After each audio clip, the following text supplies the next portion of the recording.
Mũiyũro wa maĩ ma mbura ũkoretwo ũkĩrehe ũthũkangia wa indo itiganĩte hamwe na kũũraga andũ kũrĩa Akenya makoretwo makĩhinyĩrĩria thirikari gwetha njĩra cia kũhĩtana na mogwati ma maĩ maya.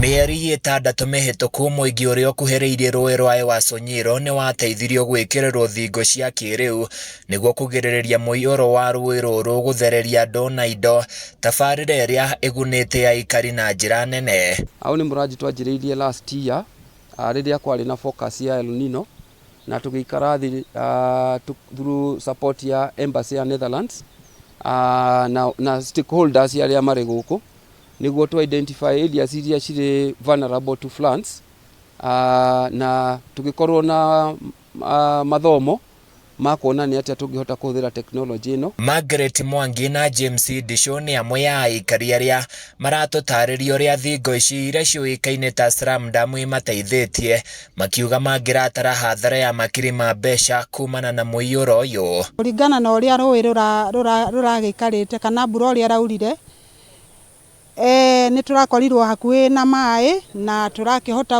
gũ-survive kana tũrahota gũkirĩrĩria na tũrahota gũtoria ũhoro ũcio. Hĩndĩ ĩno kwagĩa na mbura nyingĩ, county nĩ manyitanĩire na community ya gũkũ, nĩ marahotire kũ-deploy Slam Dams ici na marahota gũkorwo makĩgirĩrĩria ũthũkangia wa maĩ. Aikari aya maugĩte thirikari nene hamwe na thirikari cia kaunti nĩ ibatiĩ gũthugunda gwĩkĩra mĩtaratara mĩagĩrĩru makĩria ĩgiĩ kũhũrana na mĩiyũro nĩguo kũgirĩrĩria mogwati matukũ-inĩ megũka. Project itũ mũno ĩkoretwo ĩkĩrora maũndũ ma climate change na kuona ũrĩa tũngĩhota kũ build resilience ya communities nĩguo mahote kũhota survive na mabadiliko marĩa tũrona thaa ici.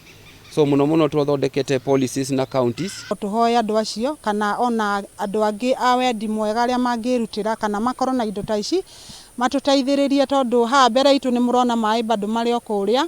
Tũngĩhoya thirikari nene na nini ĩhote kũhũthĩra nyamũ ta ici nĩgetha ituĩke cia gũteithia andũ.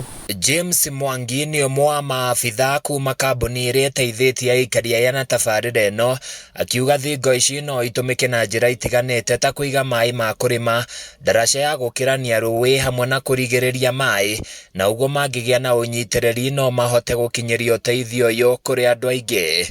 Maĩ marĩa mangĩgũthũkĩria nyũmba ũkamahũra na mbombo ũkamekĩra ndemu-inĩ ĩyo, arabu maihũra magathondeka nĩ ta rũthingo manyitanĩte.